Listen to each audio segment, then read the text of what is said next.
Hi there. Well, I've had a couple of days with the FT710. Only a couple of days, but I've had it up and running. Actually had a couple of contacts on 40 meters with it too. Seems to be working well. So what I'm going to do is just give you my first impressions of it, okay? I'm no expert with it.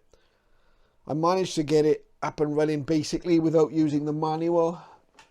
But since then, I've had to look at this quite closely, and also there's a lot of information out on the internet and on YouTube particularly on how to set this radio up. We'll just go and have a look at the screen, and you can see I'm on 20 meters at the moment with it. So let's go over here. Turn the volume up. This amplifier can do, is it 2 kilowatt or more? Okay, See, there's nice audio from the radio. Okay. Screen is nice and clear. You've got the opportunity with the 710. You've got an output. I could put the display on this large monitor if I wanted. I haven't tried yet because the screen is fine. Everything on this radio is a menu. Okay, although there are some buttons along the top, we've got memory to VFO button, we've got VFO A and B, we've got a band button and a quick memory button here, and then actually on the top panel of the receiver we've got buttons for mode, split, clarifier, noise blanker and so on. When you hit one of these buttons it brings up a menu, and I'll just show you. So let's say we wanted to change mode. I would hit the mode button, which is on the top of the radio here, and you'll see it brings up a menu. We would then hit the AM mode if we want AM. Okay, if we want to change frequency, we hit the band button, and it brings up a list of the bands, so we could go to 80 meters there. Okay, if we want a non-ammeter band frequency, again, if you hit the band button, you've got 70 gen, so that's for 4 meters as well. We'll hit that, and that takes us, that in fact is the last broadcast frequency I was listening to, 17600 there, which is Radio Africa FM. There they are. Not too strong a signal, but if I put the other antenna on, slightly stronger. Okay, of course we've got the spectrum scope. We can alter that. We can alter the span it covers by hitting the span button there, and we can change it, say, to a 10 kc span. We can expand the display. We can change the colors and so on and so forth. We can use the 3D display there as well. Okay, so it's, once you get into it, it's fairly easy to operate. I've had good audio reports from it. Couple of little issues then, let's say, so far. I've got, and I'll just show you here, I've got the LDG 8200 Pro antenna tuner there. It doesn't interface properly with the FT710. The lead that worked with my VX1700 commercial radio and also works with the FT857 doesn't work with this. There is a workaround. I can use an AM carrier from the FT710 and hit the tune button on the 8200 and that will work, but the tune button on the ATU here and on the radio doesn't work. Okay, so unless there's some kind of firmware update for the 710 or LDG bring out a different lead, the 8200 Pro isn't going to work as intended, but let's say it does work. There are workarounds. You'll see either side of the tuning control here, you've got these blue lights, and I wondered whether they indicated anything. They don't seem to. They just stay blue. They're not buttons or anything. It's just pure decoration. That's odd, isn't it? Why are they there? It's odd that we've got this kind of decorative thing on a you know, on an amateur radio set. Very strange. Like I said, the screen, no complaints. Again, by touching various parts of the screen. So if we hit the S meter here, if we touch the S meter, we can change the S meter to read power output, ALC, SWR, etc. Okay, quite a short timeout on some of these menus, as you can see. So you have to act relatively quickly. To bring up the full range of menus, if I press the function button on the radio, these are the main menu items that come up.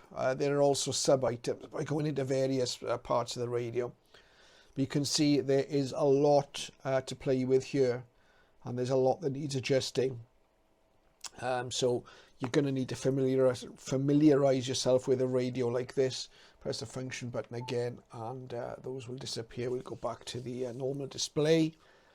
Other ways of tuning the radio, well, we can actually touch the megahertz there, and then using the tuning knob we can step down in 1 megahertz slices, okay, and leave it for a second and it will time out, okay. And then similarly we can hit the kilohertz and just tune the kilohertz down like that. Okay, we've got a step knob here, and if you're in AM mode, for example, that will tune you down in 5 kilohertz steps. Okay, so we've got various ways of tuning. We've got a fine and fast button just over here to the right of the, hidden away there, down there. Hit that, and you'll see it says on the screen there, fast 1, and we tune a little faster, and so on. Okay, we've got fine. Actually, this is what we should look for on the screen when we press the. So we've got a fine tune there. We've got the little fine legend, and see it slows the tuning speed. Press it again, the fine disappears, and we're back to the standard tuning speed. Let's go back to the amateur band. You go back to 20 meters. Put the other antenna on. It's better signal. Okay, we're in AM mode, so we want to be in SSB mode. We can hit that as well, look, and change the mode. So we're back in USB. Let's have a little tune.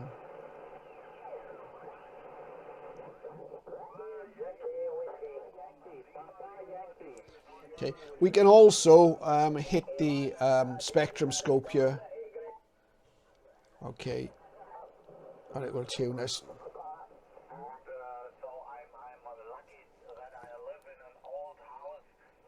So there's many ways of changing frequency.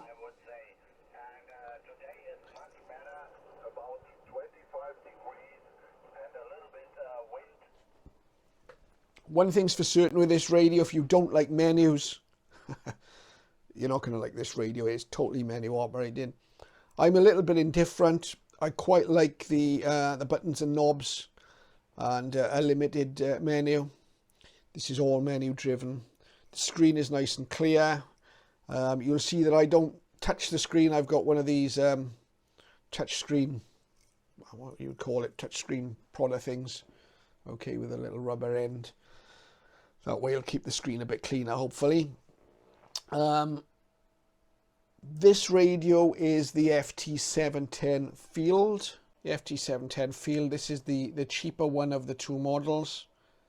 The only difference is it doesn't have the external speaker.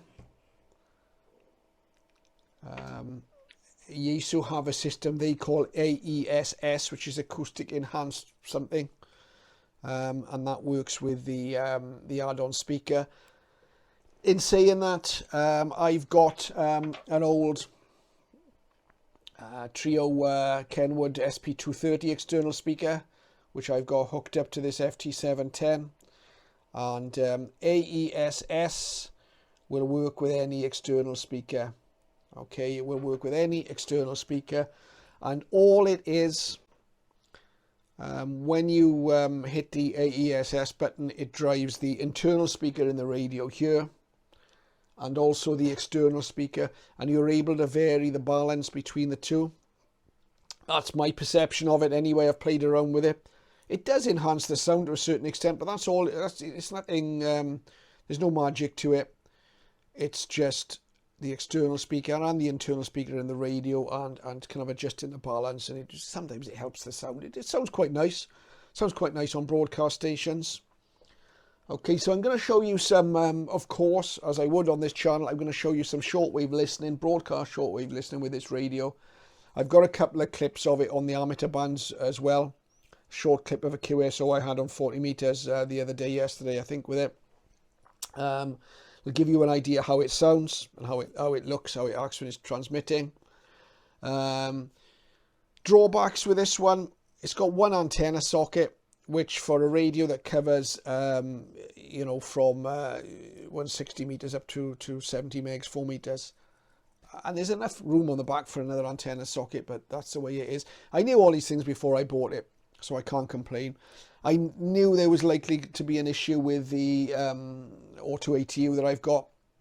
Hopefully that's solvable. It's not a major issue. What else? I'll just show you 70 megahertz and how we get into 70 megs. I'm waiting for an antenna switch so I can set this up on 70 megs, by the way. But remember we said about the we're going to hit the band button, okay, first, which the band button is here, okay. So I'll go back to the screen. So we'll hit the band button, and we can see we've got 70 gen, okay, so we'll hit that. Now, what that does is, you can see it takes it back to the last non-amateur frequency that I was on.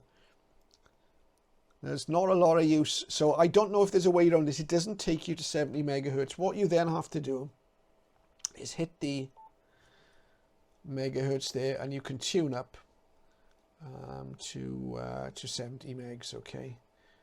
And we're there then, and then we can we might want to go to FM, okay, and then we can, with the step button, we could go up to the quarter frequency on 70, right.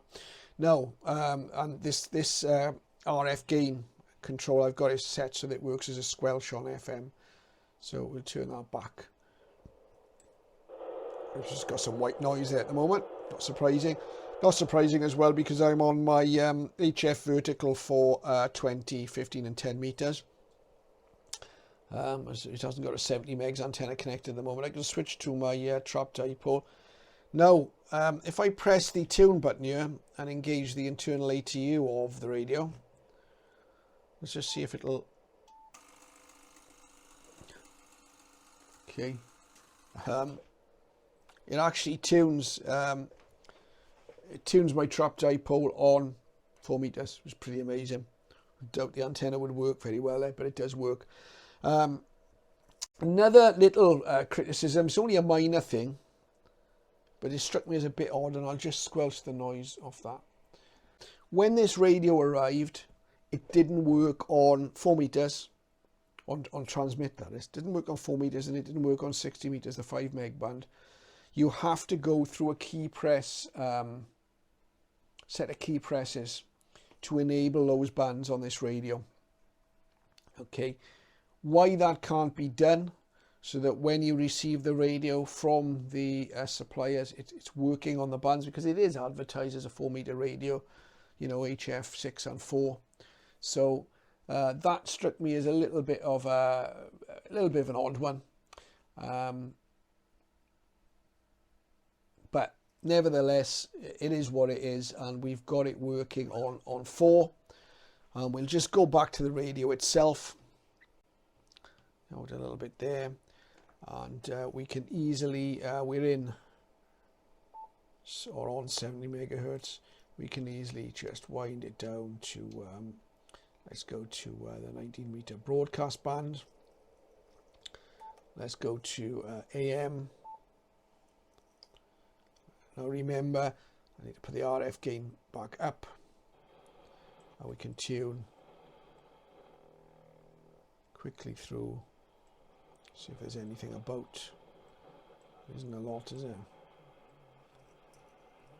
It's quite a sensitive radio, this, and if you can see anything there on the scope, you know, it's a receivable signal. Okay.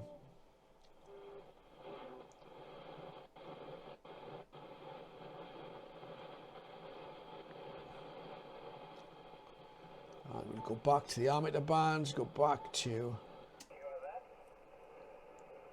I would put the other antenna in. Alright, so I've got a lot to explore with this yet. I haven't tried this radio on data modes. It doesn't need any sort of interface for data modes. It's a USB straight in the back, so we'll try that, see how it works. I've had a go on SSB, 40 meters anyway, a couple of contacts. I spent a bit of time setting up the transmit audio. Had quite a lot of help from, there's a couple of YouTubers that have done these, and I've taken some of their suggestions for the TX audio settings because they're quite complex. A lot of people say it doesn't sound that good straight out of the box, you know, with all the default settings. So I didn't try using it that way. I set up the TX audio, had some good reports. There's stuff you can do on the receive side as well. So it's quite interesting. Whether it's going to be as long-lived as my mainstay rig, the Yaesu FT710, I don't know. Whether I get on with it yet, I don't know. I like the compact footprint. There's a lot of very useful features. The noise reduction is very good on it, much better than the older rigs. It seems to have nice audio on AM. It'll make a good receiver. But there's a lot yet to cover with it, so you'll be seeing a bit more of this. Hopefully you're interested. I'm not going to go into all the details of the menu settings and so on. There's so many resources for setting this up. You don't need any more. These are just my impressions of the radio. Number one as a keen listener, and number two as an amateur operator. And we'll also give it a run on 4 meters locally, because we have some FM activity on 4 meters on 70 megs here locally. And when the band is open, we'll be trying it on 6 meters as well. So hopefully you'll find that interesting. And thank you for watching.